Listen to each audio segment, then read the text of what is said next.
तो आज बहुत दिनों बाद फिर से गीता डिस्कस करने का मौका मिल रहा है। आज एक श्लोक डिस्कस करेंगे, इसका तात्पर्य बहुत बड़ा है, तो एक ही श्लोक में शायद समय निकल जाएगा अपना। तो आप लोग अपनी गीता में 11वें अध्याय का 54वां श्लोक 11.54 निकाल लीजिए। 11.54 भक्त्या त्वनन्यया शक्या हम एवं विधो अर्जुना ज्ञातुं द्रष्टुं च तत्त्वेन प्रवेष्टुं च परन्तपा। तो लगभग 11वें अध्याय के अंत में पहुंच रहे हैं।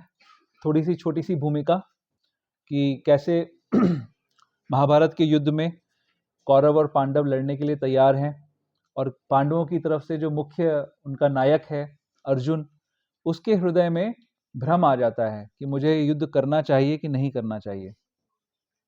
भगवान की शरणागति लेते हैं अर्जुन और उनसे प्रार्थना करते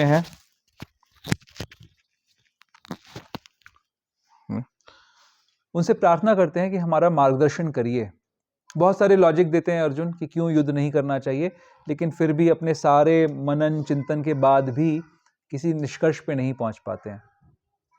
तो भगवान की शरण लेते हैं। भगवान इमीडिएटली गुरु की भूमिका स्वीकार करते हैं, अर्जुन की डांट लगाते हैं और उनको शरीर और आत्मा का भेद समझाते हैं।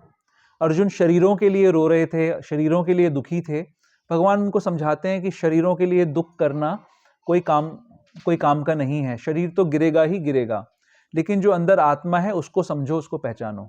तो भगवान इस आत्मा का परिचय कराते हैं आगे वाले श्लोकों में, समझाते हैं कि आत्मा कौन है, कहाँ से आई है, इसका क्या संबंध है और कैसे ये आत्मा बुद्धि योग के अंदर अगर प्रेरित हो जाए तो उसको परम गति की प्राप्ति हो सकती है। तो सारी चर्चाएं होते होते 10वें अध्याय के अंदर भगवान चतुर्श्लोकी गीता समझाते हैं कि कैसे हम माया के द्वारा प्रभावित रहते हैं, बट अगर भगवान की कृपा, भगवान की भक्ति में रहें तो हम इस माया के प्रभाव से निकल सकते हैं। अर्जुन की रिक्वेस्ट पर भगवान अर्जुन को विश्व रूप का दर्शन कराते हैं, जिसको देखकर पहले तो अर्जुन कौतूहलवश उसका दर्शन करते हैं, फिर डर जाते हैं, उससे भयभीत हो जाते हैं और भगवान को निवेदन करते हैं कि भगवान अब आप इस रूप को समेट लीजिए और मुझे अपना ओरिजिनल रूप दिखाइए। और फिर भगवान उस रूप को समेटने के बाद, अगर आप अपनी गीता में 48 नंबर श्लोक में जाएंगे, थोड़ा सा पीछे जाएंगे, तो भगवान कहते हैं हे कुरुश्रेष्ठ, तुमसे पूर्व मेरे इस विश्व रूप को किसी ने नहीं देखा, क्योंकि मैं ना तो वेदाध्ययन के द्वारा, ना यज्ञ दान पुण्य या कठिन तपस्या के द्वारा इस रूप में इस संसार में देखा जा सकता हूं। भगवान कह रहे हैं कि बहुत मुश्किल है इस रूप को देखना। ठीक है, फिर इसके बाद अगर आप अपनी गीता में 52 नंबर श्लोक पे आएंगे, क्या कहते हैं भगवान? श्री भगवान ने कहा, हे अर्जुन, तुम मेरे जिस रूप को इस समय देख रहे हो उसे देख पाना अत्यंत दुष्कर है। यहां तक कि देवता भी इस अत्यंत प्रिय रूप को देखने की ताक में रहते हैं। 53 नंबर में कहा, तुम अपने दिव्य नेत्रों से जिस रूप का दर्शन कर रहे हो उसे ना तो वेदाध्ययन से, ना कठिन तपस्या से, ना दान से, ना पूजा से ही जाना जा सकता है। कोई इन साधनों के द्वारा मुझे, मेरे रूप को नहीं देख सकता। सेम बातें हैं ना दोनों में। तो गीता के इस अध्याय के आधार पर बहुत सारे मायावादी ये क्लेम करते हैं कि इस गीता का जो मेन चीज है, इस गीता में जो मेन है वो भगवान का विश्व रूप है। उसका दर्शन करना या उसको समझना ही जीवन की परफेक्शन है। और भगवान भी कहते हैं, मैंने आपको 48वें नंबर श्लोक का प्रमाण दिया, भगवान भी कह रहे हैं कि उसको देखना मुश्किल है। और फिर भगवान यहां पे भी कह रहे हैं 53 नंबर श्लोक में कि उसको देखना मुश्किल है। तो कैसे समझा जाए कौन सा रूप ज्यादा श्रेष्ठ है? क्या कहते हो आप लोग? इन दोनों में से जो भगवान का विश्व रूप है और जो भगवान अब जो रूप दिखा रहे हैं, इनमें से कौन सा रूप ज्यादा श्रेष्ठ है अब जो रूप दिखा रहे हैं? लेकिन भगवान तो दोनों जगह कह रहे हैं इस चीज को।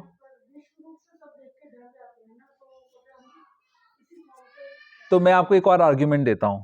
ठीक है, भगवान के साथ तो अर्जुन खड़े हुए थे, ठीक है, भगवान को आदेश दे रहे थे, वही द्विभुज रूप में आदेश दे रहे थे। फिर जब भगवान ने को रिक्वेस्ट किया कि भाई विश्व रूप देखना चाहता हूं मैं, तो भगवान क्या करते हैं? दिव्य दृष्टि प्रदान करते हैं, और उसके बाद अर्जुन देख पाते हैं। तो कौन सा रूप देखना ज्यादा मुश्किल हुआ? तो कौन सा ज्यादा मुश्किल है? क्योंकि वो वाला रूप तो प्रभु ही ऑलरेडी डिवोटी प्रेमांजनक सूक्त वाला श्लोक है, तो भगवान ये जो पढ़े लिखे भक्त है ना, वो सब गड़बड़ कर देते हैं, पहले सब बात बोल देते हैं। अब मेरी क्लास में क्या बोलूंगा मैं? हमारे लिए शांत नहीं। अब इतने सब पढ़े लिखे हो गए कि मतलब क्वेश्चन रहे ही नहीं है। मैं क्वेश्चन पूछना बंद करके फिर धीरे से क्लास में ही चला जाया करूंगा। तो ये सही कह रहे हैं प्रभु जी। ये आर्ग्यूमेंट्स, ये प्रश्न मैं इसलिए उठा रहा हूं क्योंकि हमें एनालिटिकली इन श्लोकों को समझना है। हम लोग सब प्रचार में जाते हैं, बुक डिस्ट्रीब्यूशन में जाते हैं, हमें तो मिल भी चुके हैं ऐसे व्यक्ति अपने बुक डिस्ट्रीब्यूशन के टाइम पे, जहां पे वो क्लेम करते हैं कि भगवान का जो विश्व रूप है वो सबसे बड़ा रूप है। तो भगवान, इसमें कोई संशय नहीं है कि पहले भगवान कह रहे हैं कि वो रूप को देखना डिफिकल्ट है, बट अभी जो बात कह रहे हैं इसमें भी ये चीज कह रहे हैं कि डिफिकल्ट है, लेकिन ये दूसरा रेफरेंस है। तो हमारे आचार्य इसको एक्सप्लेन कैसे कर रहे हैं कि कोई भी काव्य की रचना जब होती है तो अगर कोई चीज उसमें रिपीट की जाती है तो उसको दोष माना जाता है। जैसे आप में से कुछ लोग प्रूफ रीडिंग करते हैं, अगर एक ही बात को 2 बार कहा जाए तो उसको दोष माना जाता है। तो अगर भगवान एक बार ये बात कह चुके हैं कि मेरा विश्व रूप देखना डिफिकल्ट है, और अगर दोबारा उस बात को रिपीट कर रहे हैं यहां पर, तो इसको दोष माना जाएगा। तो ये एक लॉजिकल एक आर्ग्यूमेंट है कि भगवान उस समय जो बात कर रहे थे वो विश्व रूप की बात कर रहे थे, इस समय जो बात कर रहे हैं वो इस द्विभुज रूप की बात कर रहे हैं। इस तरीके से हम इस बात को, हमारे आचार्य इसको समझा रहे हैं कि आप खुद कैसे समझिए और दूसरों को कैसे समझाइए, क्योंकि बड़ा स्ट्रांग आर्ग्यूमेंट है ये कि भगवान निराकार है या भगवान का कोई आकार एक फिक्स आकार नहीं है, क्योंकि विश्व रूप में तो सभी का दर्शन हो रहा है ना। तो लोग बोल रहे हैं कि बहुत जरूरी है। दूसरा जो इन्होंने सोमदास प्रभु ने जो बात बोल दी, रिवील कर दिए, पत्ते खोल दिए हमारे, वो सारे ये थे कि अल्टीमेटली भगवान को दर्शन करना, द्विभुज रूप को दर्शन करने के लिए जो प्रेमांजन श्रुत भक्ति विलोचनेना, भक्ति के अंजन से जो आंखें उनकी ऑलरेडी दिव्य हैं, तो उस दिव्य आंखों से जो भगवान के द्विभुज रूप को देख रहा है वो भगवान के यूनिवर्सल फॉर्म को नहीं देख सकता। उसके लिए तो उसको नीचे आना पड़ेगा, वो अंजन को साफ करना पड़ेगा, आंखें धोनी पड़ेंगी, क्योंकि वो तो प्रेममयी आंखों से ही भगवान का दर्शन कर रहे हैं। तो ये कोई डिस्क्वालिफिकेशन नहीं है। जैसे मैंने आपको पूछा तो आपने बोला हाँ वो तो डिफिकल्ट है, कि स्पेशल एनर्जी दी भगवान ने, तो बट वो स्पेशल एनर्जी इसलिए देनी पड़ी क्योंकि पहले से ही उनकी आंखों में वो अंजन है। तो अर्जुन कोई सामान्य व्यक्ति नहीं है। श्रील प्रभुपाद ने इस तात्पर्य का बहुत बड़ा पोर्शन, आगे का जो सेकंड पेज के ऑनवर्ड सारा का सारा पोर्शन इस बात को स्टैब्लिश करने में लगाया है कि भगवान का जो स्वरूप द्विभुज रूप है वो कितना इंपॉर्टेंट है। बहुत सारे प्रमाण दिए ना, इसके क्या नाम है, गोपाल तापनी उपनिषद से दिया है, ब्रह्म संहिता से प्रमाण दिया है, श्वेताश्वतर उपनिषद से प्रमाण दिया है, अलग अलग शास्त्रों से प्रमाण देके समझा रहे हैं कि भगवान का जो रूप है, द्विभुज रूप है, वो सबसे पूर्ण है और वो सबसे ज्यादा इंपॉर्टेंट है। तो हमको इस तरीके से इन आर्ग्यूमेंट्स को समझना है। बहरहाल हमारी आज की चर्चा का विषय थोड़ा सा दूसरा और होगा, बट मैं इन चीजों को पहले डिस्कस करना चाहता था कि हम इसको क्विकली क्लोज करें इस पॉइंट को। तो बात ये स्टैब्लिश हो गई कि भगवान का जो द्विभुज रूप है वो ज्यादा उत्तम है, और वो क्यों उत्तम है और कैसे देखा जा सकता है इसकी अब थोड़ी सी चर्चा करेंगे हम। तो 53 नंबर श्लोक में भगवान ने बता दिया कि तुम जो है वेदाध्ययन करने से, अभी हम क्या पढ़ रहे हैं, शास्त्र पढ़ रहे हैं। उद्देश्य क्या है शास्त्र पढ़ने का, भगवत प्राप्ति।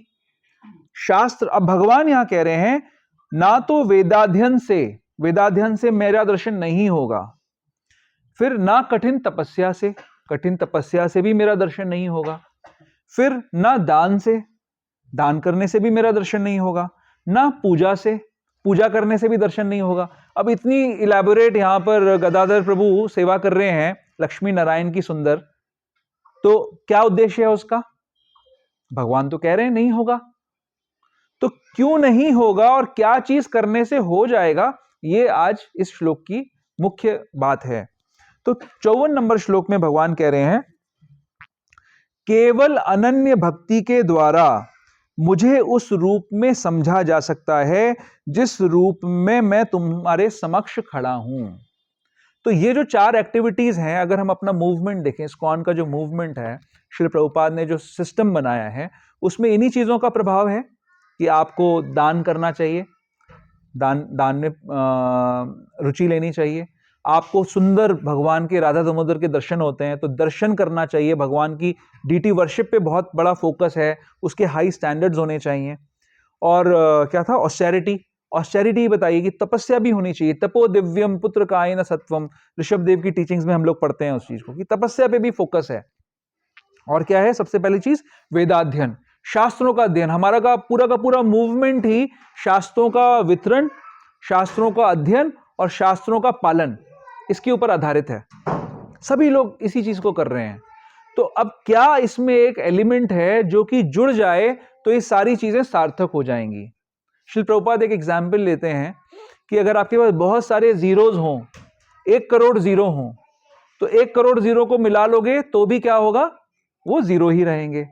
बट अगर 1 जीरो हो और उसके आगे एक 1 खड़ा हो जाए तो वो 1 करोड़ जीरो से ज्यादा श्रेयस्कर है, वो 10 बन जाएगा, 10 गुना हो जाएगा। तो अब संसार का प्रचलन क्या है कि हर कोई ये 4 काम कर रहा है। कल हम लोग बुक डिस्ट्रीब्यूशन के लिए गए थे, मैंने लिखा था कि ये जो गुरुजी आप लोग देखते हैं ना गाड़ियों के पीछे, तो बहुत बड़ा एक मूवमेंट चल रहा है गुरुजी के नाम से। लोगों ने अपने ऑफिसेज में उनकी फोटो लगा रखी है और मैंने सुना है वो काफी काम करता है।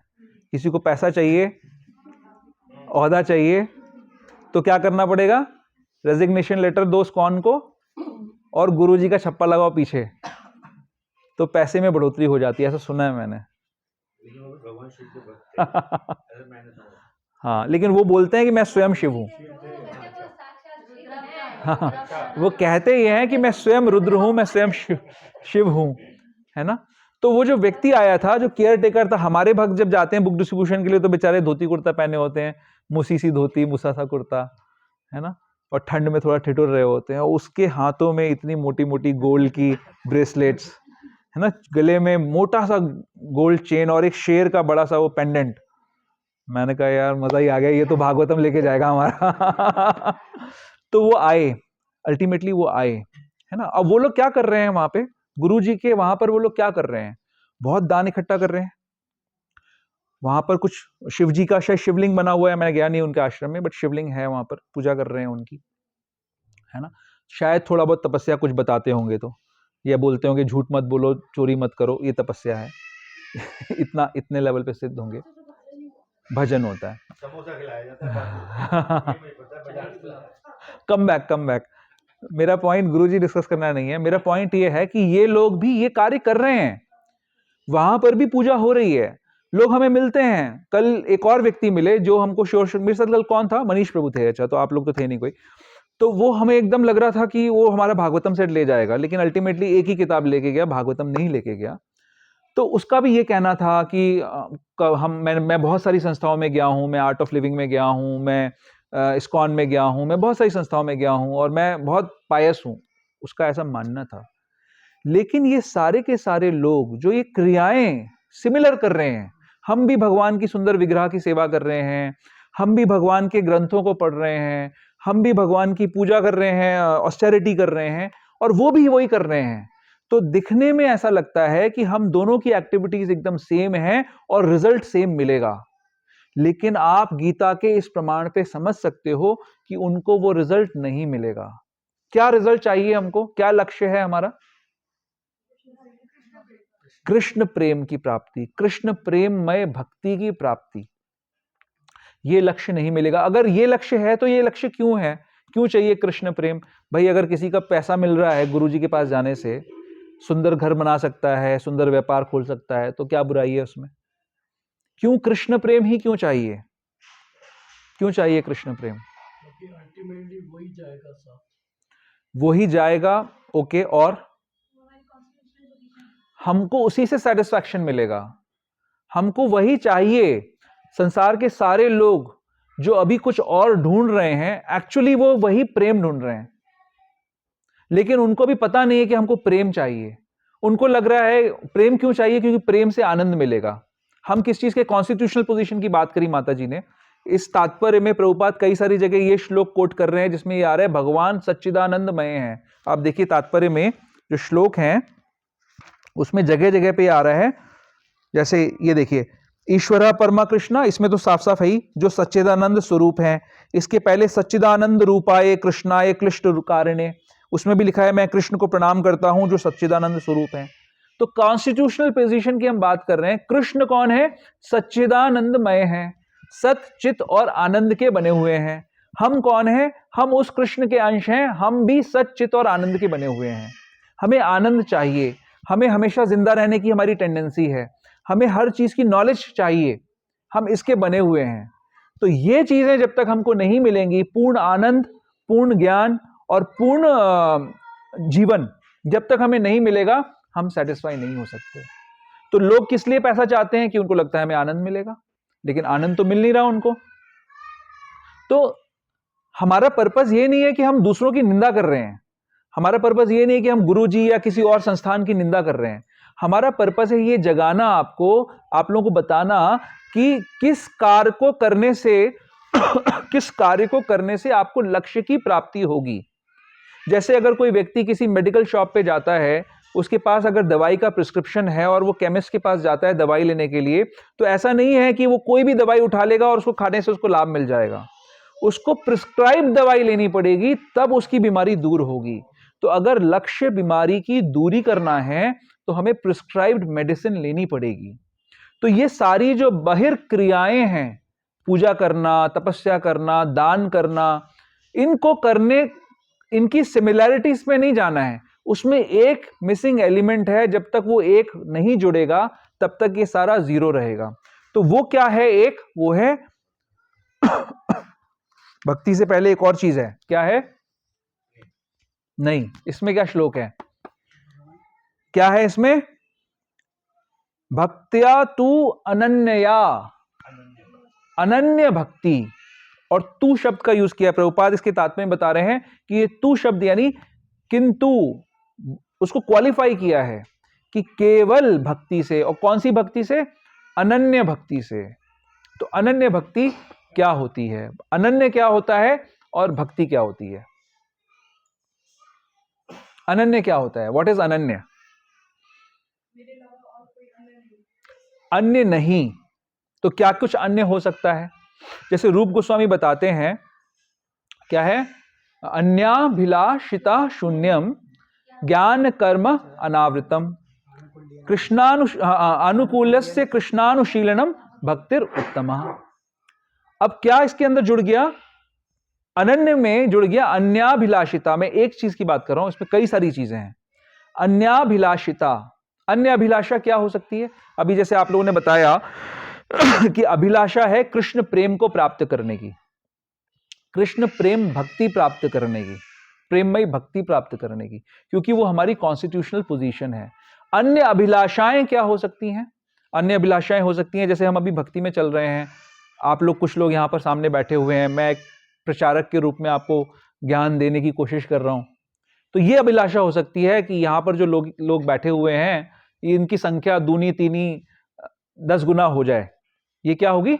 अन्य अभिलाषा बन जाएगी। ये हो सकती है अभिलाषा कि यहां के जो लोग बैठे हुए हैं वो मेरा गुणगान करें, अभिलाषा हो सकती है। चैतन्य महाप्रभु क्या कहते हैं? ना धनम ना जनम ना सुंदरिम कविताम व जगदीश कामे मम जन्मनि जन्मनीश्वरे भवतार भक्तिर अहेतुकी त्वयी, अहेतुकी त्वयी। अहेतु की भक्ति क्या करनी है? ना धन ना जन्म, ना धनम ना जन्म। मुझे धन की भी अभिलाषा नहीं है भगवान। क्यों नहीं है अभिलाषा धन की? आपको अपने खाना खाने के लिए, भोजन करने के लिए आपको अन्न चाहिए तो धन चाहिए, आपको तन को ढकने के लिए पोशाक चाहिए तो धन चाहिए, आपको मकान अगर घर पे अपने रक्षा करनी है, घर बनाना है तो धन चाहिए। तो फिर ना धनम करने से कैसे चलेगा? हम में से कितने लोगों को धन नहीं चाहिए? हाँ, मिलता तो वही है, हाँ, किस्मत में होता है। धन आता है, चला जाता है, और जब नहीं होता तो आ भी जाता है। और किस्मत में किसी के धन नहीं भी होता तो भी उसको कौन मेंटेन करता है?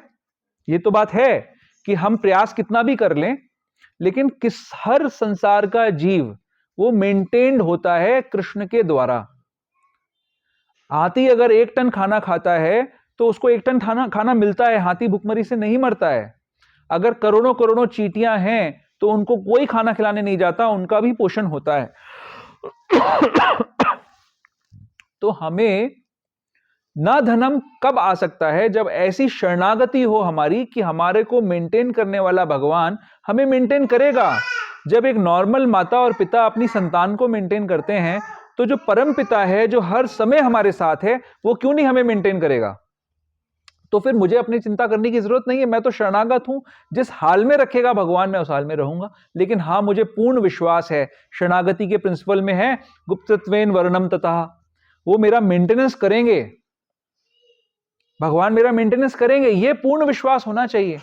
अनुकूलस्य संकल्पः प्रतिकूलस्य वर्जनम रक्षीति विश्वासो, भगवान मेरी रक्षा करेंगे। और अगर भगवान नहीं करेंगे, चैतन्य महाप्रभु कहते हैं ना कि आप मेरे साथ जैसा ट्रीटमेंट करना चाहो करो, क्योंकि मुझे बनाया ही आपके आनंद के लिए गया है। हम क्या डिस्कस कर रहे हैं? अनन्य क्या होता है? अनन्य के अंदर क्या बात आई? अन्याभिलाषिता शून्यम। तो अन्य अभिलाषाएं जो हमारी आ जाती हैं, उसको शून्य अगर हम कर सकते हैं तो वो अनन्य कहा जाएगा। इसके अंदर और भी आता है, ज्ञान कर्मादि नावृतम। क्या है ज्ञान? क्या है ज्ञान? यानी अपना मेंटल स्पेक्युलेशन, उसको क्या कहेंगे हिंदी में? मनोधर्म। भगवान ये भी नहीं है, ये फानूस भी नहीं है, ये घर भी नहीं है, ये कैमरा भी नहीं है, ये भी नहीं है। मैं ढूंढूंगा भगवान कौन है, मैं बताऊंगा, मैं सर्टिफिकेशन करूंगा भगवान कैसा है, मैं अपनी बुद्धि से जानूंगा भगवान को। ऐसे हजारों हजारों लोग आपको मिलेंगे जो किसी की शरण नहीं लेना चाहते, कहीं प्रामाणिक तरीके से समझना नहीं चाहते, वो अपनी अटकल लगाना चाहते हैं कि भगवान कैसा होगा। उनके हिसाब से सब कुछ एक समान है। जो उनकी भावना है उसके पीछे ये निराकारवाद है कि भगवान तो कोई एक फिक्स व्यक्ति नहीं है, फिक्स एंटिटी नहीं है, उसको जैसे मर्जी हम चाहें उसको हम बना सकते हैं, उसको स्वीकार कर सकते हैं। तो अगर आपको किसी फिक्स्ड व्यक्ति के प्रति शरणागत नहीं होना, जैसे मान लीजिए आप लोग जॉब करते हो, है ना, या बिजनेस करते हो, तो जॉब करने वाला व्यक्ति अपने ही ऑफिस में जाता है, अपना ही एडमिट कार्ड पंच करता है या जो अटेंडेंस कार्ड है, अपनी ही डेस्क पे बैठ के अपना ही काम करता है।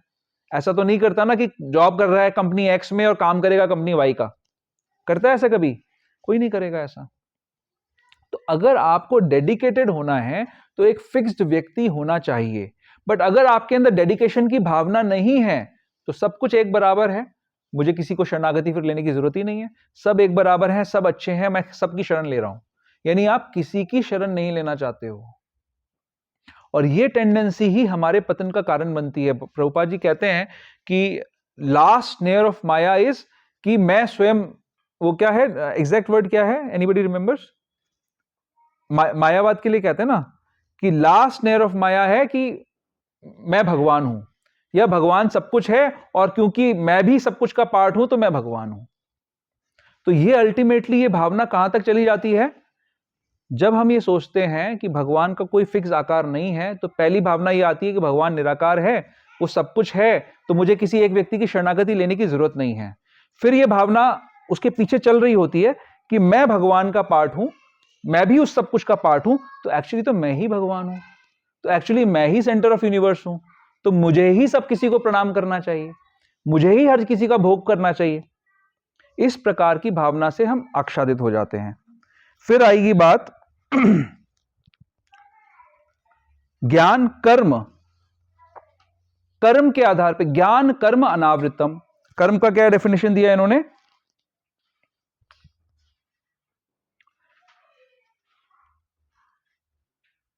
फ्रूटिव एक्शंस, कार्मिक रिएक्शन कि मुझे अपनी इच्छा को पूरा करना है, और उस इच्छा को पूरा करते करते अगर मैं भक्ति कर सकूं तो वो बेस्ट भक्ति है, मैं उतना ही करूंगा। जैसे मान लीजिए कि हमारे इस संगा में कई सारे लोग आते हैं और कुछ समय बाद चले जाते हैं। कल एक छोटी सी बात मुझे पता लगी, जब गुरु महाराज यहाँ पर आए थे तो कुछ भक्ति वृक्ष वहाँ पर चल रहे थे, ओके।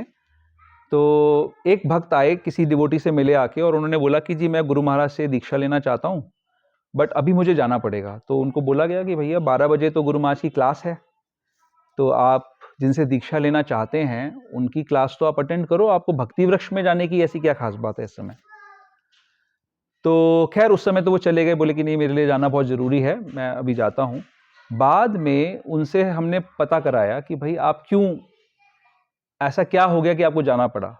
तो उन्होंने बताया कि हमारे मूवमेंट के कुछ लीडर्स ने इंस्ट्रक्शन दिया था कि उस दिन भक्ति वृक्ष की क्लासेस होनी चाहिए और लोगों को उस भक्ति वृक्ष की क्लास को प्रायोरिटाइज करना चाहिए, उसको अटेंड करना चाहिए। यानी गुरु महाराज आए हैं, इतने महान मूवमेंट के आचार्य आए हैं, उसको छोड़कर वहां जाना चाहिए। अब इस बात को हम थोड़ा सा समझने का प्रयास करते हैं कि गुरु महाराज हमारे कैसे, कोई डिफरेंशिएट, मतलब क्या फर्क है गुरु महाराज में और कोई और जो अन्य वक्ता आता है, प्रीचर आता है उसके अंदर। गुरु महाराज जो कहते हैं वो अनकॉम्प्रोमाइजिंग वे में कहते हैं, वो उन सिद्धांतों को वैसे रखते हैं जैसे श्रील प्रभुपाद ने बताया। जैसे फॉर एग्जाम्पल उस दिन की चर्चा में ये बात आई थी कि कर्मी फूड नहीं खाना चाहिए, राइट। अगर मतलब अभक्तों के हाथ का बना हुआ खाना नहीं खाना चाहिए। अधिकांश लोगों की क्या इच्छा होती है कि हमको भक्ति के नाम पर, प्रसाद के नाम पर, अगर कोई ये बोल दे कि इसमें प्याज लहसुन नहीं है और ये खाने को मिल जाए तो हम उसको खा सकते हैं। लोग ये इसको भक्ति मानते हैं, इसको फॉलो करते हैं और उनको लगता है कि हम अंत गंतव्य तक पहुंच जाएंगे। अब मेरा यहाँ पर जो लोग बैठे हैं उनसे प्रश्न है कि भगवान ने जो सिस्टम बनाया है उसको फॉलो करने से हम भगवान तक पहुंचेंगे, या भगवान के सिस्टम को कॉम्प्रोमाइज कर कर भी हम भगवान तक पहुंच सकते हैं। और कोई व्यक्ति ऐसा संसार में है जिसकी ऐसी कैपेसिटी है कि वो उस रूल को चेंज कर सकता है। क्या कहते हो आप लोग, क्या ऐसा हो सकता है? ऑब्जेक्टिवली इस चीज पे विचार करो, ऐसा हो सकता है क्या? भगवान ने एक नियम बनाया, जैसे चैतन्य महाप्रभु ने कहा कि मैं सिर्फ लखपतियों के घर पे प्रसाद पाता हूं, ठीक। तो लखपति कौन होते हैं? 1 लाख जप करने वाले।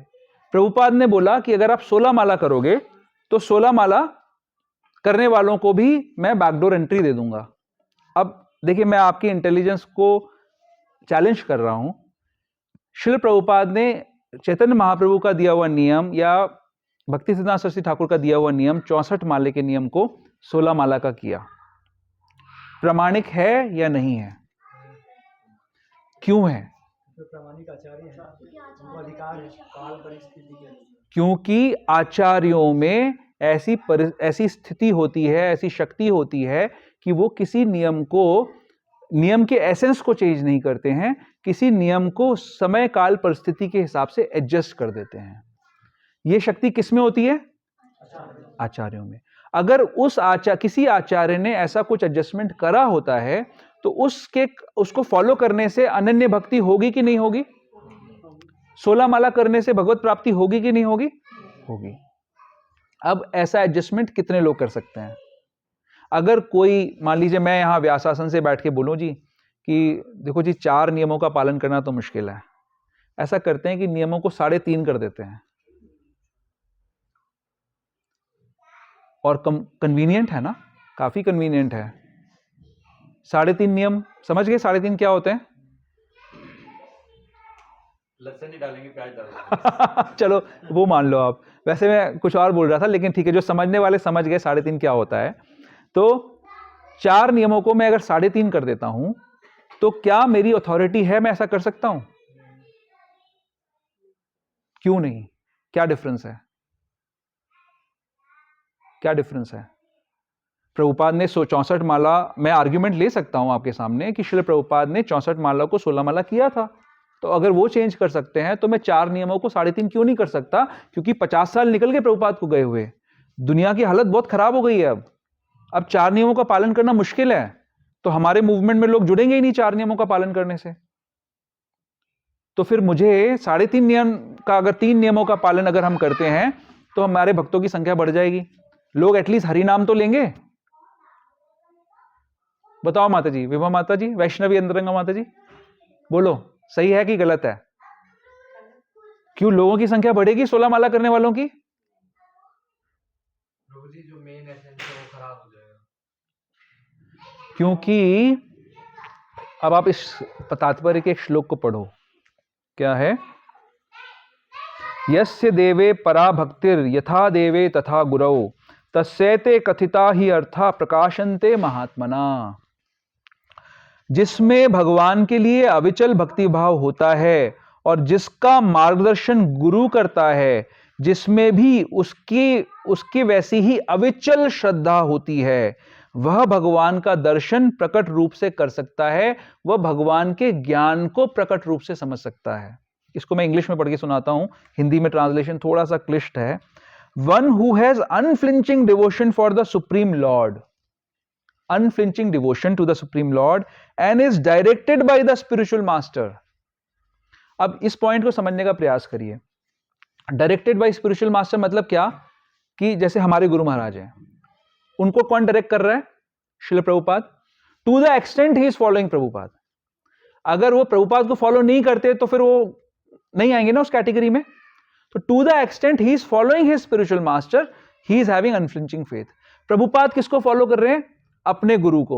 वो किसको फॉलो कर रहे हैं? अपने गुरु को। तो इस प्रकार से परंपरा कृष्ण तक जा रही है और हर कोई कृष्ण को फॉलो कर रहा है, और बीच बीच में कुछ आचार्य आ रहे हैं जो समय काल परिस्थिति के हिसाब से एडजस्टमेंट कर सकते हैं, बट सारे लोग नहीं कर सकते हैं एडजस्टमेंट।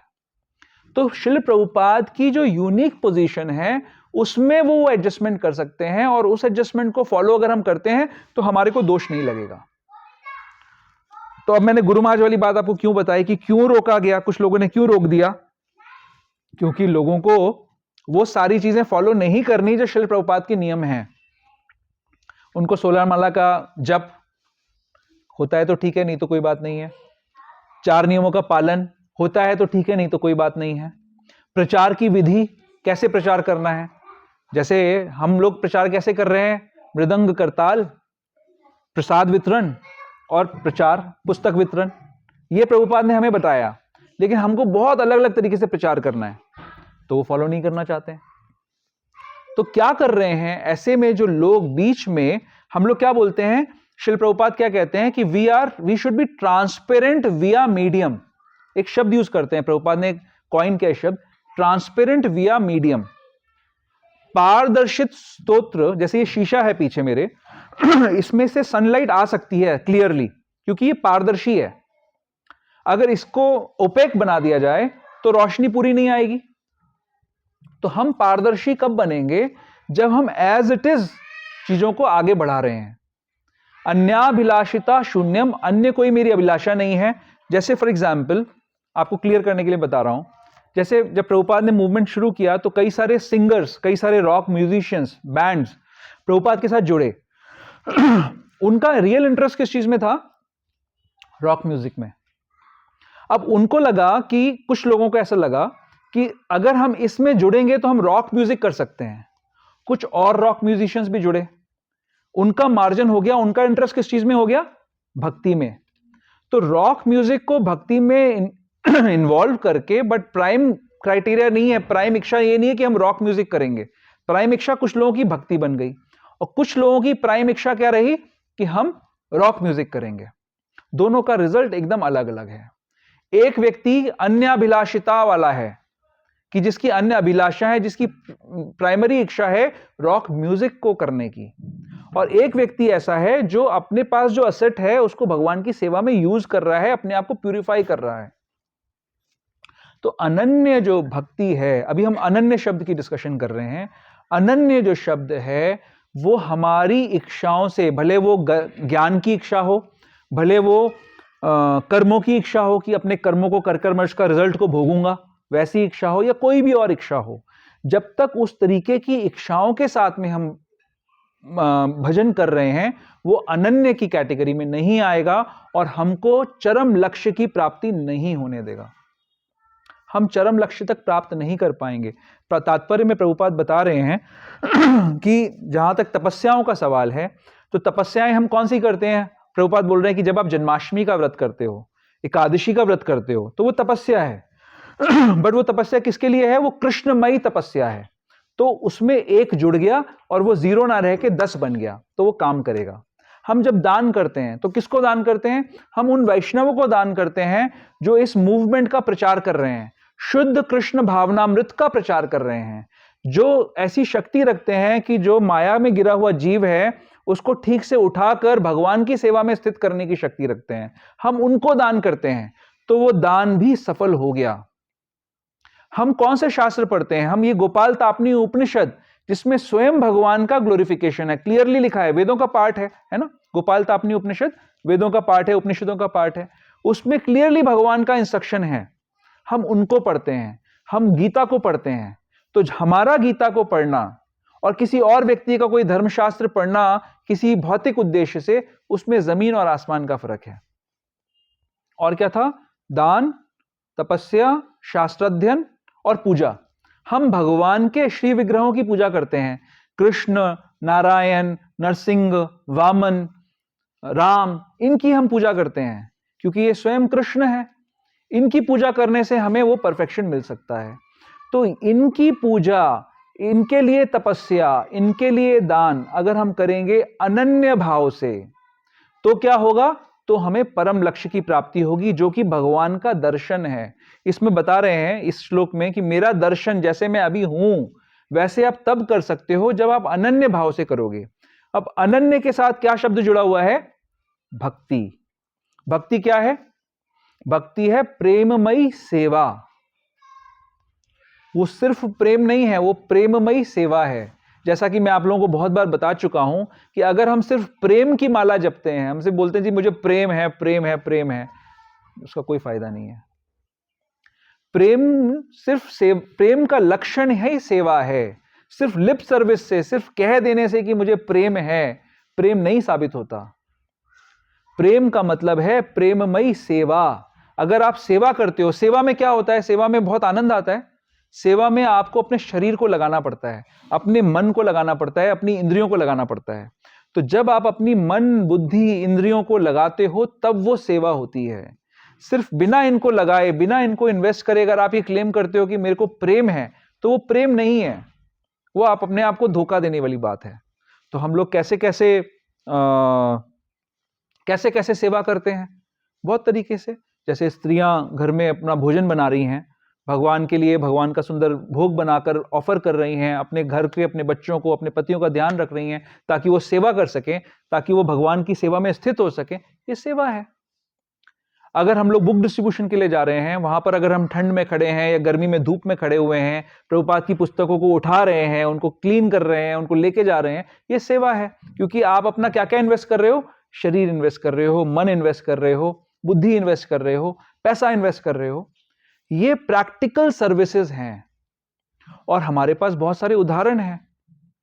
जब हम बात करते हैं भक्ति की, प्रेममयी भक्ति, तो भक्ति के 9 फॉर्म्स हैं, राइट? नवधा भक्ति की हम बात करते हैं, है ना?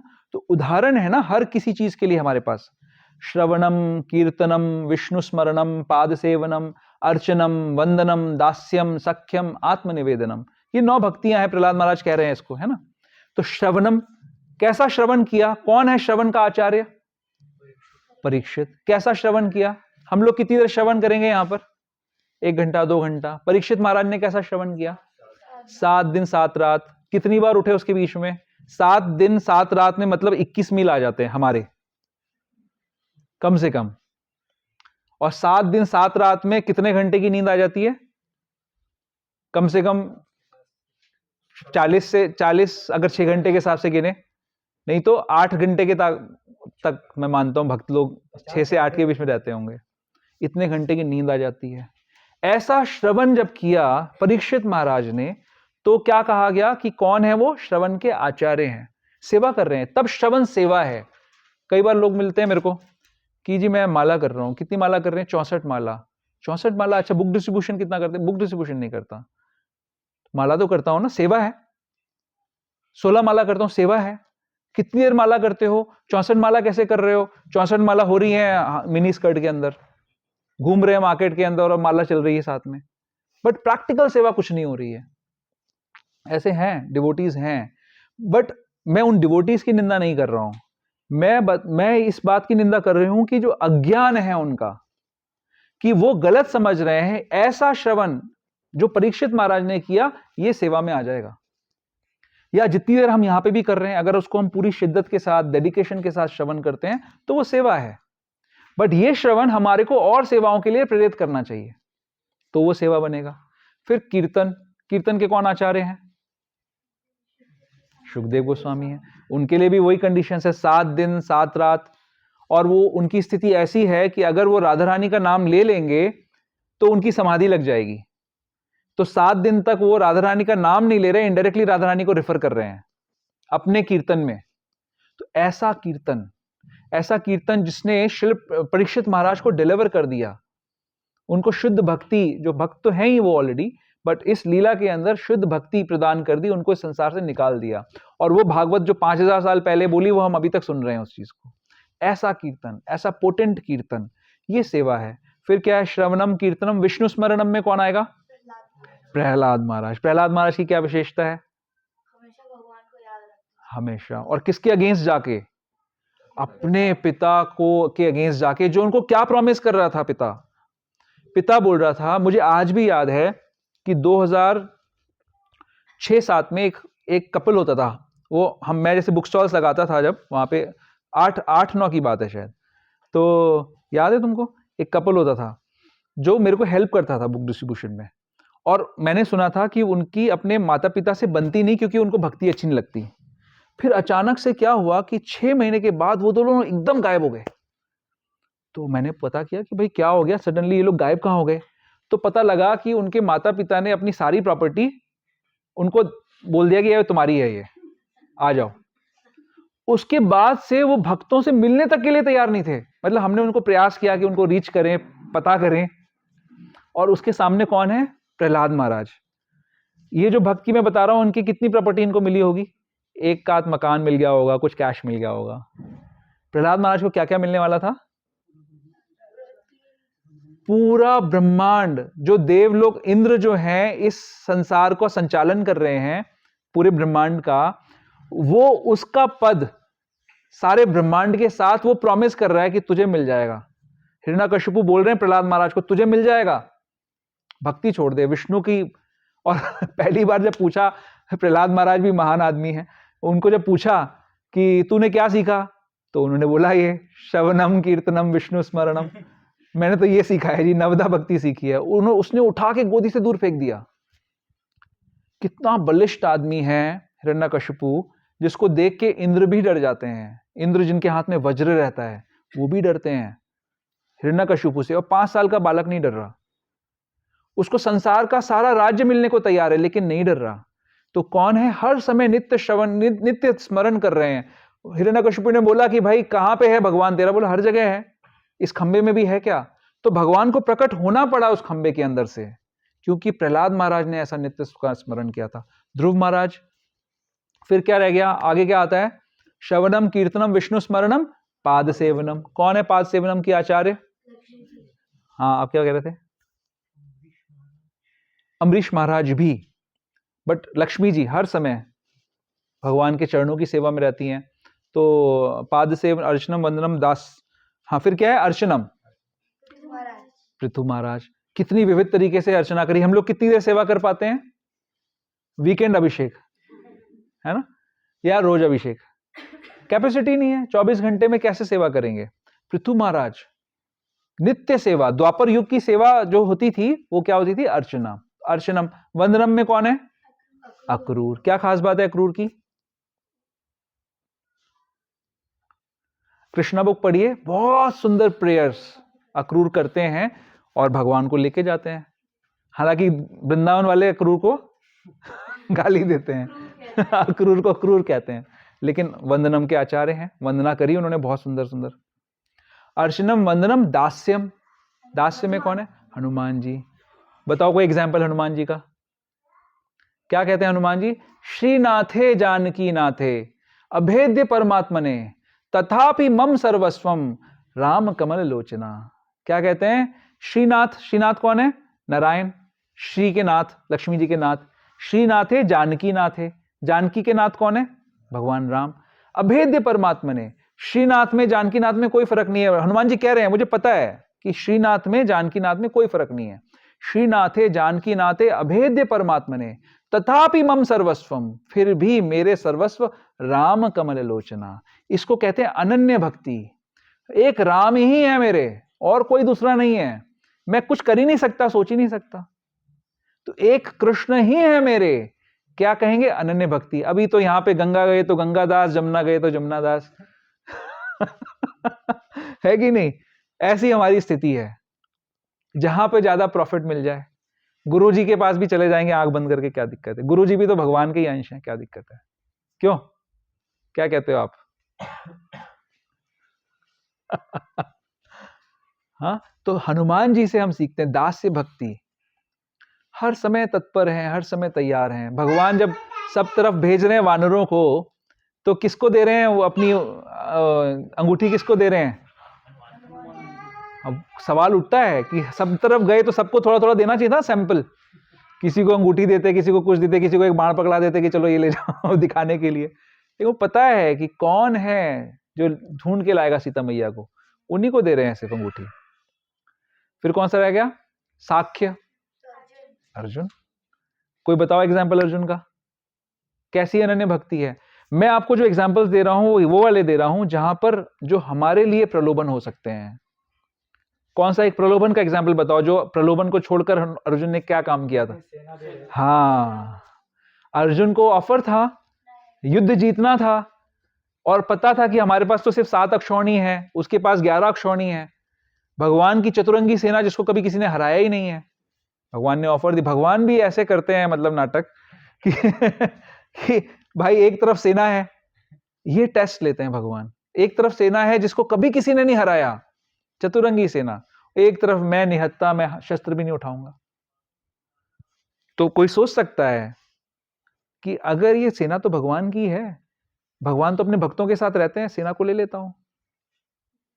आप हमारे माइंड को सोचिए कि हमारा जो मन है वो लॉजिक निकाल लेगा कि कैसे हम भगवान को छोड़कर भगवान की माया को अपनाएं भक्ति के नाम पे। क्यों गुरु महाराज का श्रवण छोड़ने से लोगों को प्रेरित कर रहे हैं? क्योंकि भक्ति के नाम पे हो रहा है सारा काम। क्या बोल रहे थे? क्लास अटेंड करो, अपनी भक्ति वृक्ष की क्लास प्रायोरिटाइज करो। भक्ति का ही काम कर रहे हैं ना, गलत काम थोड़ी कर रहे हैं कोई। तो लॉजिक आ जाएगा, माया ऐसा लॉजिक दे देगी कि आप माया का चयन कैसे करोगे। तो अर्जुन को भगवान ने बहुत बड़ा टेस्ट, भयंकर टेस्ट भगवान ने ही ले लिया।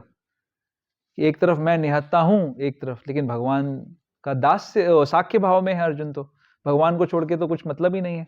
अर्जुन साधारण नहीं है, वो स्वयं नर हैं, नर का अवतार हैं।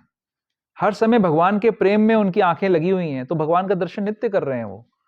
तो साधारण नहीं है, लेकिन उस समय भूमिका हमारे जैसे लोगों की निभा रहे हैं, इसीलिए शास्त्रों में इनका वर्णन है। तो अर्जुन, फिर कौन लास्ट क्या रह गया? आत्मनिवेदनम। कौन है आत्मनिवेदनम में? बलि महाराज। बताओ इनका कोई भौतिक एग्जाम्पल बताओ। बलि महाराज को पता था कि विष्णु है, सब ले लेंगे, सब ले जाएंगे। बोला था, फिर भी और किसके अगेंस्ट खड़े हो गए? शुक्राचार्य। अपने गुरु के अगेंस्ट में। तो अब मैं फिर से लिंक कर रहा हूं जो मैंने इंसिडेंट बताया, एक पर्पस से बताया आप लोगों को, कि हम सब भक्तों को चाहिए कि हम इंडिपेंडेंटली थिंकिंग भक्त बने। हम लोग रोबोट्स नहीं बनने चाहिए। बलि महाराज को गुरु ने शिक्षा दी थी, गुरु ने ही शक्ति दी थी ताकि वो जीत पाते, इंद्र के ऊपर विजय कर पाते। कितना बड़ा एहसान है ना गुरु का, कितना बड़ा एहसान है। वो गुरु उनको कह रहे हैं कि देखो संभल जाओ, ये विष्णु है, ये तुम्हारा सब कुछ ले लेगा, सावधान हो जाओ, तुमने सब जीता है। क्या बलि महाराज की शक्ति होगी कि इस आर्ग्यूमेंट को उन्होंने डिफीट कर इस बात को ना मानकर उन्होंने अपने गुरु की अवहेलना करके भगवान को सब कुछ दिया। सोच के देखो कितनी बड़ी शक्ति चाहिए उसके लिए। कोई भौतिक रीजन काम नहीं कर रहा इस समय, कोई भौतिक रीजन काम नहीं कर रहा। तो हमें इंडिपेंडेंटली थिंकिंग होना चाहिए। बलि महाराज इंडिपेंडेंटली थिंकिंग व्यक्ति का प्रमाण है कि उनको उस समय जब उन्होंने सब सुना है कि हमको सब कुछ विष्णु के लिए करना है, विष्णु सबसे महान है, विष्णु को सब कुछ देना है, तो अगर स्वयं विष्णु आ रहे हैं और जिसने मुझे सिखाया कि विष्णु महान है, स्वयं विष्णु यहां पे आ रहे हैं मांगने के लिए, और अगर उनका ही सब कुछ है और अल्टीमेटली उनको सब कुछ देना है, तो अभी अगर मेरे गुरु महाराज जिन्होंने इतना बड़ा एहसान किया मेरे पे, सब सिखाया है, वो अभी अगर मुझे गलत बोल रहे हैं तो मुझे क्या करना चाहिए? क्या करोगे आप? क्या करोगे आप ऐसी सिचुएशन में? जिसने सबसे ज्यादा एहसान किए हैं आप पे। लेकिन ऐसा काम करने से पहले कितनी बड़ी प्रीरिक्विजिट्स हैं कि हम शास्त्र में कितनी दृढ़ निष्ठा रखते हैं, हमने कितना अच्छा से सुना है गुरुजनों को, हमारी शास्त्र निष्ठा, हमारी अंडरस्टैंडिंग कितनी प्रखर है। कहीं माया का उदाहरण लेकर माया के प्रभाव में आकर हम गलत चीज तो नहीं चूज कर रहे हैं। मैं आपको इसलिए प्रेरित नहीं कर रहा हूं कि अपने गुरुओं को मानना बंद कर दो आगे से। मैं आपको इस चीज के लिए प्रेरित कर रहा हूं कि इंडिपेंडेंटली थिंकिंग पर्सन बनो। वो व्यक्ति जिसने अपने गुरु महाराज का लेक्चर छोड़कर वहां गया और उसको बोला गया कि नहीं गुरु का मत सुनो अभी तुम, वो इंडिपेंडेंटली थिंकिंग नहीं था, क्योंकि उसको एक इसलिए मुझे बुक डिस्ट्रीब्यूशन में कई सारे लोग मिलते हैं जो ये बोलते हैं जी हमारे काउंसलर ने हमको भी मना किया है, ये बुक नहीं लेनी है हमको। मुझे बहुत गुस्सा आता है सोच सुनकर कि आपका काउंसलर प्रभुपाद से बड़ा हो गया क्या? प्रभुपाद से बड़ा हो गया, वो आपको मना कर सकता है कि ये बुक मत पढ़ो? कैसे हो सकता है ऐसा संभव? You have to be independently thinking person. अगर कोई गलत आपको गाइड कर रहा है, यहां पर प्रभुपाद जी बताते हैं न्यूरमबर्ग ट्रायल्स का जिक्र होता है।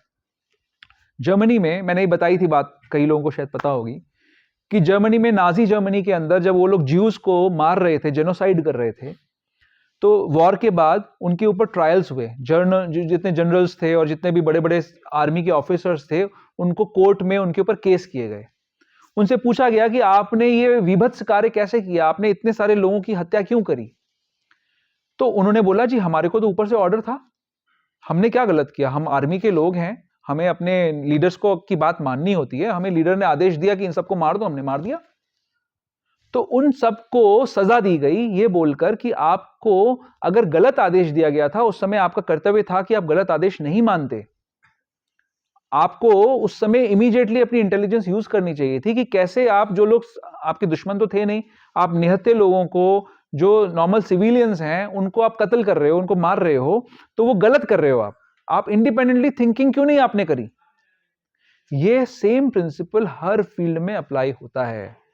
हम सभी जो अभी भक्ति साधना में हैं, अभी आप सब यहाँ हैं, कल सब कहाँ कहाँ अलग अलग जगहों पे, दिशाओं में लोगों से जीवन यात्रा कहाँ ले जाएगी किसी का कुछ नहीं पता, लेकिन हमेशा हमें इंडिपेंडेंटली थिंकिंग बनना है। प्रभुपाद ने कभी भी सेंटिमेंटलिस्ट क्रिएट नहीं किए अपने मूवमेंट में। श्री प्रभुपाद ने बोला है कि बुक्स आर द बेसिस, मेरी किताबें ये आधार हैं हमारे मूवमेंट का। अगर किताबों से अलग कुछ बात हो रही है तो बिना बहुत बड़ी जिरह के उसको स्वीकार नहीं किया जा सकता। बहुत बड़ा आर्ग्यूमेंट कोई होना चाहिए, बहुत बड़ी एक कन्विक्शन होनी चाहिए, तब जाके शायद कुछ सोचा जा सकता है कि इस बुक में कोई ऐसी बात लिखी हुई है जो शायद हमारे लिए रेलेवेंट नहीं है। मेरे ख्याल से असंभव है ऐसा। तो हमें इंडिपेंडेंटली थिंकिंग बनना है, तब जाके उस व्यक्ति की गलती ये थी कि उसने उस समय इंडिपेंडेंट थिंकिंग नहीं करी। उसको मना करना चाहिए था कि आप कैसी बात कर रहे हैं, इस गुरु के प्रति मैं अपना जीवन समर्पित करना चाहता हूं, ये आए हैं साल में एक बार, इनको अगर मैं नहीं सुनूंगा तो फिर मेरा क्या इस भक्ति का फायदा क्या है? आप मेरे ज्यादा बड़े हितैषी हैं गुरु महाराज से, ऐसे कैसे हो सकता है? तो अनन्य भक्ति जो बात कर रहे हैं, ये अनन्य भक्ति कोई चीप चीज नहीं है। सिर्फ बोल देने से कि अनन्य भक्ति है नहीं होगा। जीवन के हर डिसीजन में, हर पग पग पर आपका टेस्ट होगा कि आप अनन्य भक्ति कर रहे हैं कि नहीं कर रहे हैं, आप पूर्ण शरणागत हैं कि नहीं हैं। और उसका फायदा और नुकसान हम सबका इंडिपेंडेंट इंडिविजुअल है।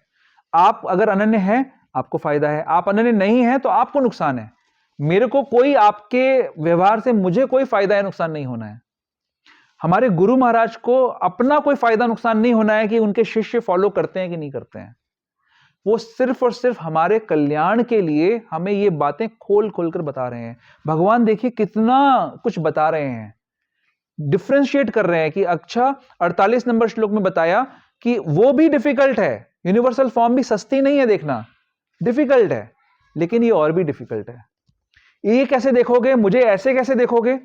अगर आप मायावादी बनना चाहते हो तो ठीक है, आप पहुंच जाओगे, ब्रह्म ज्योति तक पहुंच सकते हो बहुत मुश्किल से, लेकिन वहां से फिर से गिरोगे।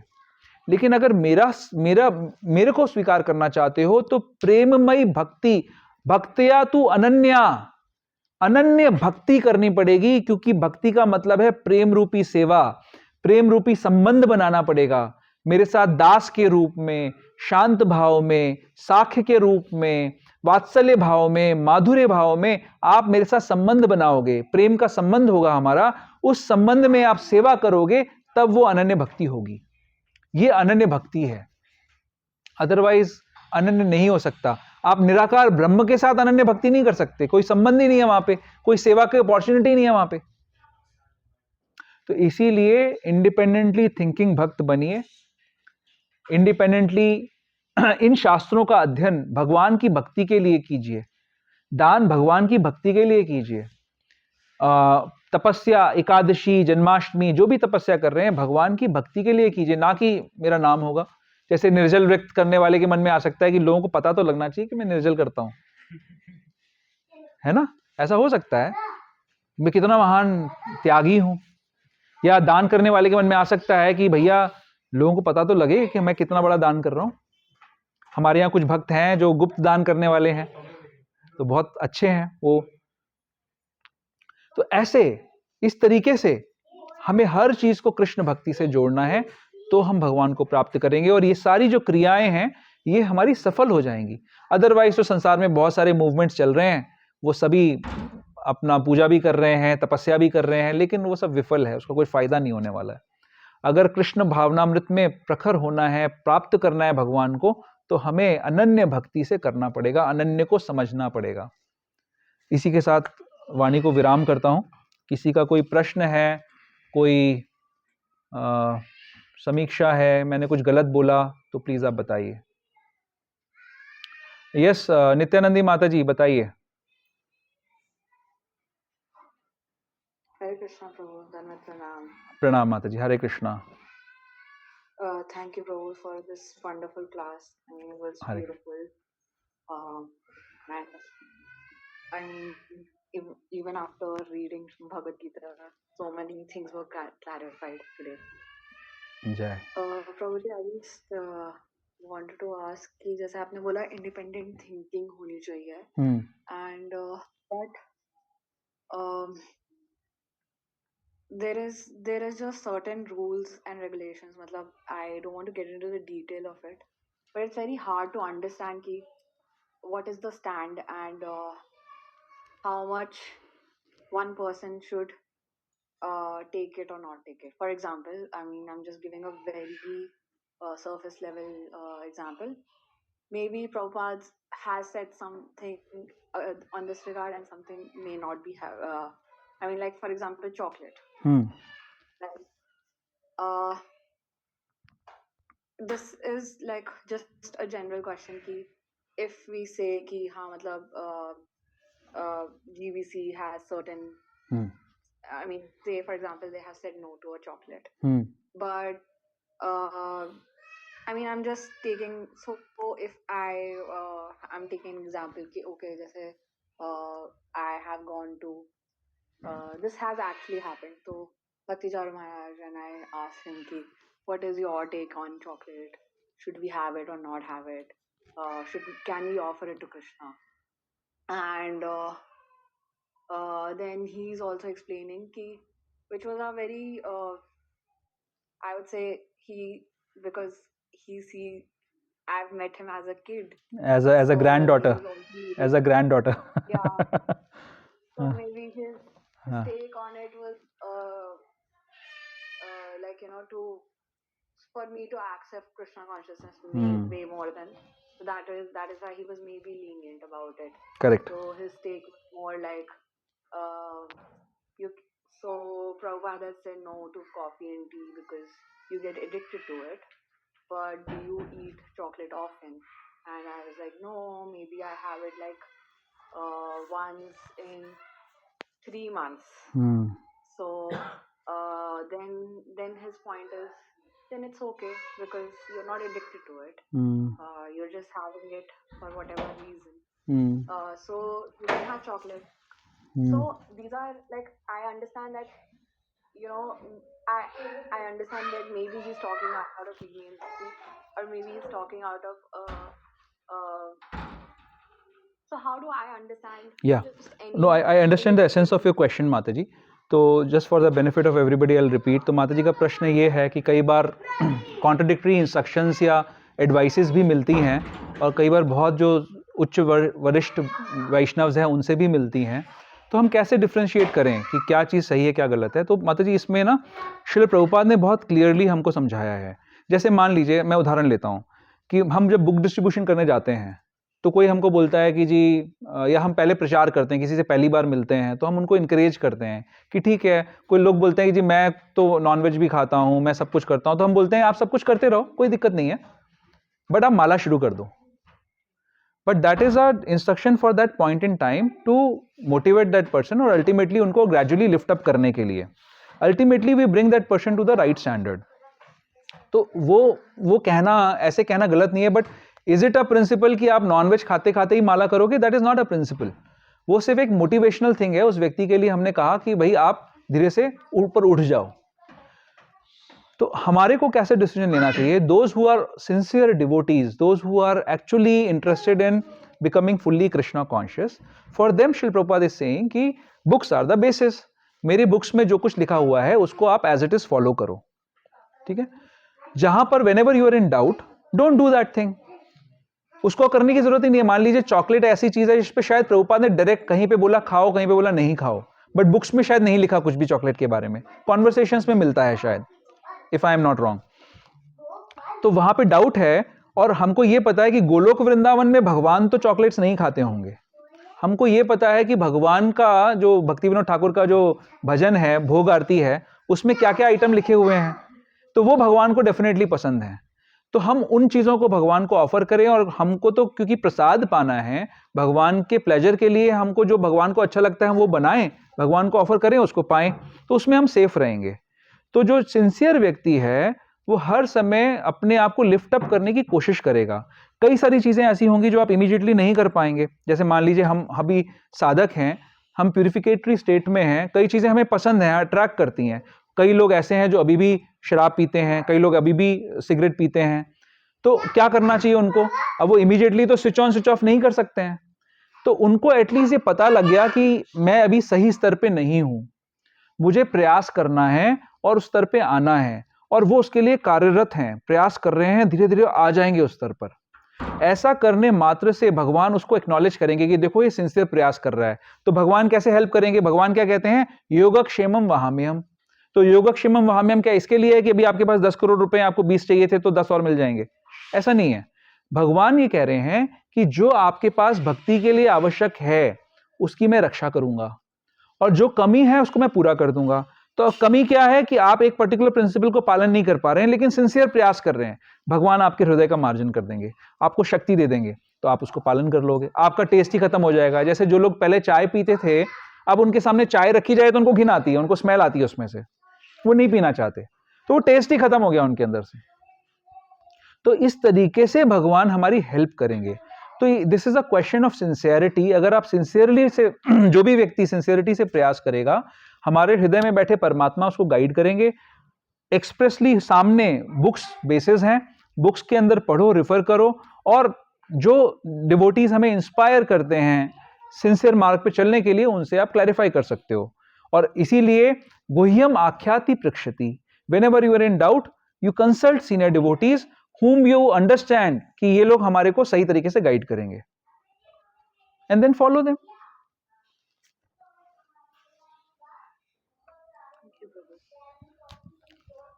इसका कोई यस और नो वाला आंसर नहीं हो सकता कि नहीं, अगर इस व्यक्ति ने कह दिया, see the authority is Prabhupada, whatever Prabhupada is saying, if it is being repeated, there is no risk in that.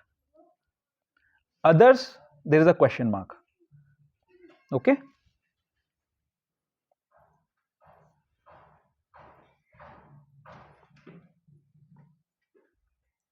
Anything else? प्रभु जी, भक्ति जो है, हाँ जी प्रभु। ये भगवान से इनहेरिटेड भी होती है क्या? हाँ, इनहेरिटेड हो सकती है, जैसे अहेतु की कृपा हो जाती है भगवान की। जैसे कोई व्यक्ति, कौन है अहेतु की कृपा का एग्जाम्पल ध्यान में है कोई? हम लाद महाराज को अहेतु की कृपा के एग्जाम्पल हैं।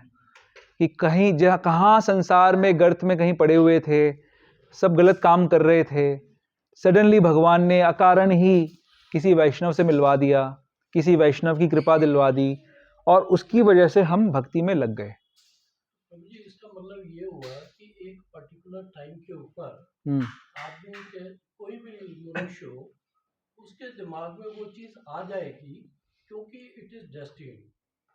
नहीं, ऐसा नहीं है प्रभु, जरूरी नहीं है।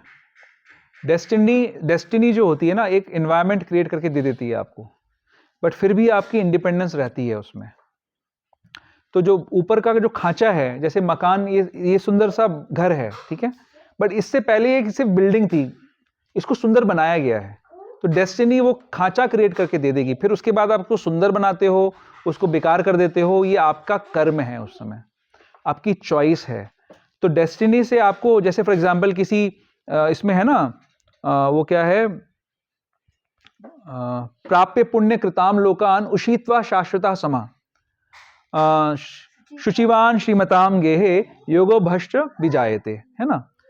प्राप्य पुण्य कृताम लोकान, कोई भ्रष्ट योगी है, उसने बहुत पुण्य के काम किए, तो वो शाश्वत काल के समान उच्च लोकों में जाएगा, भोग करेगा, अच्छे से एंजॉय करेगा।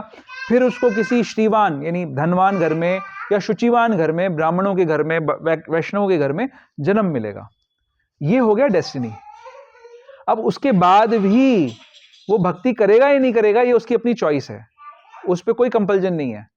हो सकता है उसका एनवायरनमेंट है कि वो भक्ति में आगे बढ़ जाए शायद, लेकिन अगर उसने चॉइस गलत कर ली तो वो, जैसे फॉर एग्जाम्पल प्रहलाद महाराज का पुत्र कौन है? विरोचन। विरोचन क्या है? वो डीमन है। विरोचन का पुत्र कौन है?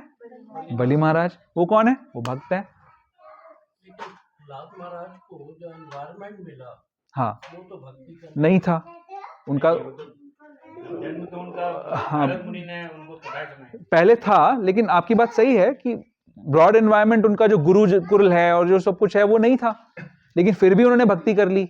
उनके बेटे को एनवायरनमेंट था लेकिन चॉइस भी थी, तो वो उनके बेटे ने प्रहलाद महाराज को ना फॉलो करके अपने गुरु को फॉलो किया, शुक्राचार्य को फॉलो किया, तो वो डीमन बन गए। बलि महाराज ने शुक्राचार्य की चॉइस थी उनको फॉलो करने की, उनको फॉलो नहीं किया, तो आज आत्मनिवेदन में हम उनका नाम लेते हैं। बलिदान जब शब्द कहते हैं तो बलिदान कहते हैं, त्याग की जब बात आती है तो बलिदान कहते हैं, ये नाम चल रहा है। तो सिर्फ डेस्टिनी नहीं होती प्रभु। 18वें अध्याय में, आप लोग अपनी गीता के 18वें अध्याय में जाइए, उसका शायद 17वां श्लोक निकालिए।